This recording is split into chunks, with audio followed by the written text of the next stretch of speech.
Bienvenidos al curso de ingreso 2019, profesorado Alberto Cavero de Patquía.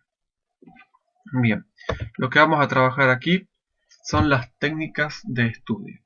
Este Power va a ser un pequeño resumen, una muestra de las técnicas que vamos a trabajar y que van a aplicar ustedes en su cursado, en los 4 años de cursado. Además de este Power, ustedes van a tener un material impreso o digital en texto que lo pueden complementar. En este módulo realizaremos un análisis reflexivo sobre nuestro proceso de estudiantar, como así también conocer las diversas técnicas que pueden ayudarnos y aventurarnos en su aplicación, que por supuesto es también un aprendizaje, y como todo aprendizaje es un proceso. Esta última parte les está indicando que no vamos a poder hacer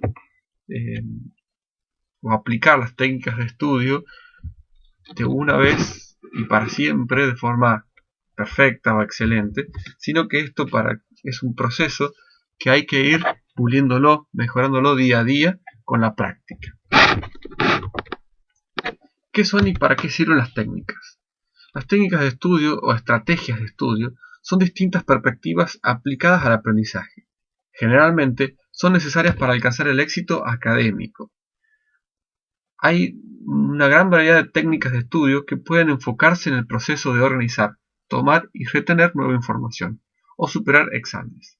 Estas técnicas excluyen mnemotecnias que ayudan a la retención de listas de información y toma de notas efectiva. Entre otras cosas, nos ayudan a la comprensión de textos de manera más efectiva y eficaz. Son muy importantes estas técnicas porque muchas veces nos encontramos con una gran cantidad de textos, ya les va a pasar seguramente, y no sabemos cómo enfrentarnos con eso, cómo abordarlos. Para eso es importante la lectura y la aplicación de estas técnicas. Nos vamos a encontrar con apuntes de 20, 40, 50 hojas que tenemos para leer en un solo día. Tenemos pocos minutos, pero si hubiésemos aplicado antes estas técnicas, tendríamos un resumen, un esquema o un gráfico de 1 o 2 hojas que nos va a permitir entender toda esa lectura larga que con el poco tiempo que por ahí contamos ya no la podemos hacer. ¿Cuáles son?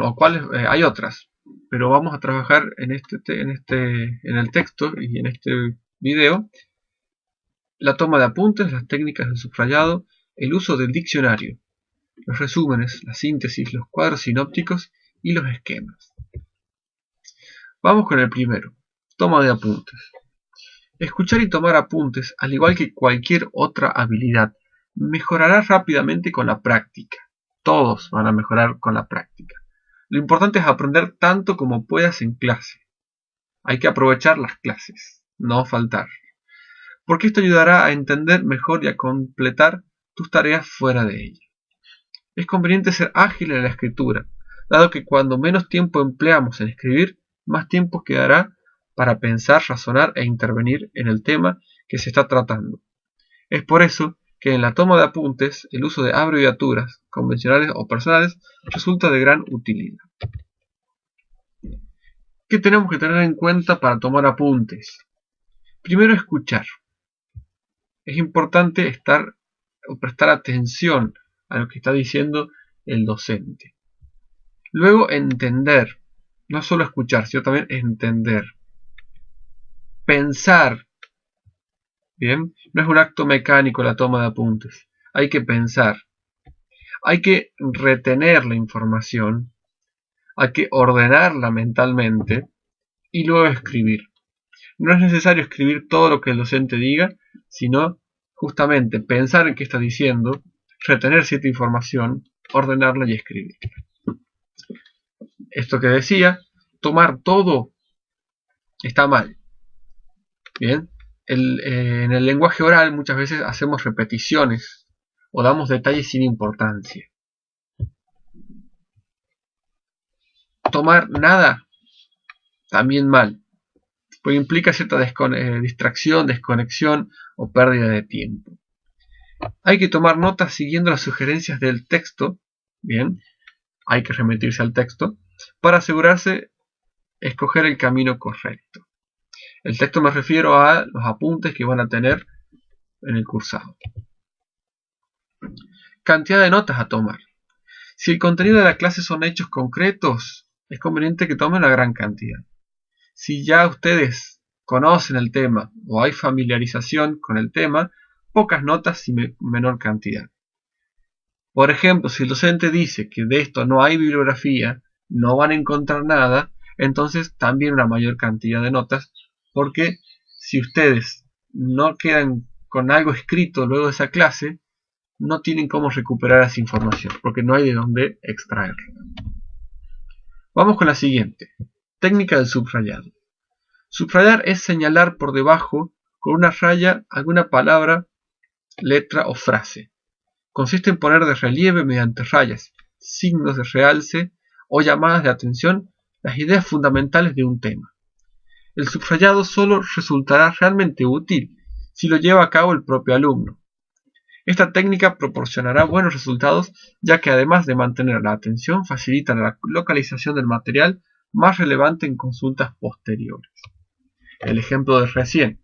Si ustedes tienen un texto de 40 o 20 hojas o páginas y tienen que hacer un repaso para algún examen, para estudiar, y tenemos pocos minutos, es mejor que el texto ya esté marcado en sus ideas claves para hacer una lectura rápida y central. No hay normas fijas, ¿bien? Son más bien personalizadas de acuerdo a los gustos de cada uno. Y es importante en los textos hacer notas marginales, es decir, escribir algunos comentarios o ideas al costado de los párrafos, en los bordes de las hojas. Por otro lado, es poco usado, pero es muy importante, el uso del diccionario. Sirve para conocer palabras que no sabemos qué significan. Y es probable que a lo largo de nuestra carrera, principalmente en los primeros años, nos encontramos con una serie de terminología que no entendamos. Textos que leemos con palabras difíciles y va a ser importante que recurramos a un diccionario. Si no tenemos un diccionario en casa, la mayoría tiene un teléfono con el cual puede descargarse algunos diccionarios, como por ejemplo el diccionario de la Real Academia Española, que yo lo sugiero, que sería como el diccionario oficial de nuestra lengua española. No es pesado y lo pueden descargar. Pero para el estudio de textos académicos, es decir, los textos que ustedes van a tener en la bibliografía que les van a dar, hay palabras que no van a aparecer en el diccionario porque son propias de disciplinas. Si ustedes suben este PowerPoint a la página 2, van a encontrar la palabra que está marcada en rojo y en mayúscula, estudiantar. Es probable que esa palabra no la encuentren en el diccionario porque es una palabra, un término que utiliza un pedagogo para referirse a un proceso que él describe teóricamente. Por ejemplo, esa palabra la puse a propósito como para dar un ejemplo de esto que estamos diciendo. Para ciertas palabras es importante tener un diccionario especializado.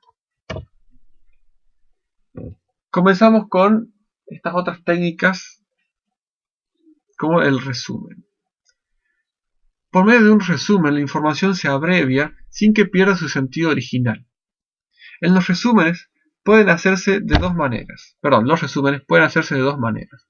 Una es usando las frases originales, textuales, o bien usando palabras propias sin distorsionar las ideas originales. Es decir, lo que se llama la paráfrasis. Yo voy extrayendo las ideas del texto como el autor las dice, en el orden que las dice. por lo general no debe exceder el 20% de la totalidad de ese texto, porque si no ya no sería un resumen, sería una copia de lo que está del texto total. Ya no nos sirve a forma de agilizar la lectura. Y podemos tener en cuenta lo siguiente: siempre leer el texto y tratando de captar el objetivo de la lectura. Subrayar ideas básicas, elaborar oraciones claves, realizar un borrador con esas ideas claves y luego siempre la corrección del resumen, es decir, la revisión, lectura, buscando que tenga sentido lo que estamos leyendo. Vamos con otro, la síntesis. La síntesis es parecida al resumen, pero es más libre. Acá el estudiante, el alumno, con sus propias palabras, sin que el texto pierda el sentido original, uno va escribiendo, elaborando un texto para poder estudiar. Es decir, yo ahora voy a escribir interpretando lo que dice el autor, poniendo ejemplos propios y haciendo un texto más corto del original. Recordemos que con el resumen entonces poníamos las palabras del autor en el orden que el autor las proponía. En la síntesis yo elaboro mi propio texto con mis palabras, pero sin que pierda el sentido original. Los esquemas, en tanto, son un resumen también de ideas principales de un texto, pero que se presentan gráficamente, de forma que evidencia la estructura interna del texto. También se pueden comparar 2 o 3 textos o varios textos en un esquema. Y tienen la característica de usar palabras claves o conceptos unidos por flechas o llaves. Por último tenemos el cuadro sinóptico, que es similar al anterior. Nos ayuda a manejar conceptos y representaciones. Son también representaciones gráficas con estructura. Acá está la diferencia: la estructura es jerárquica, mostrando cómo se relacionan las proposiciones.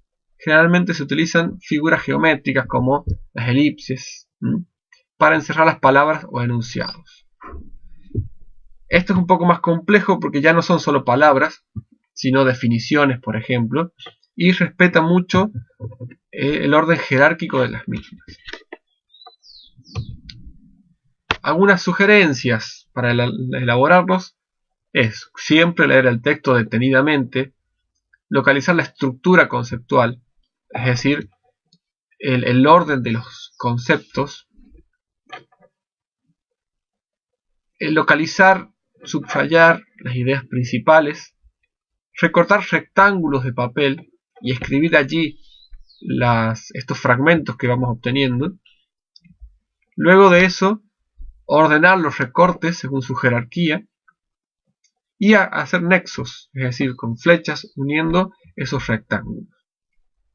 Y por último, contrastar la lectura de ese esquema que hemos armado, ese cuadro sinóptico, con la estructura del texto, a ver si coincide o no, y revisarlo.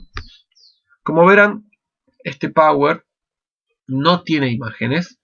Podría haber sido muy útil agregarlas, pero me pareció importante que ustedes, leyendo este Power, puedan volver al texto que se les proporcionó para darse cuenta de qué estamos hablando. Así que este Power debe trabajárselo junto con el texto que les hemos proporcionado. Eso es todo. Espero que les haya servido.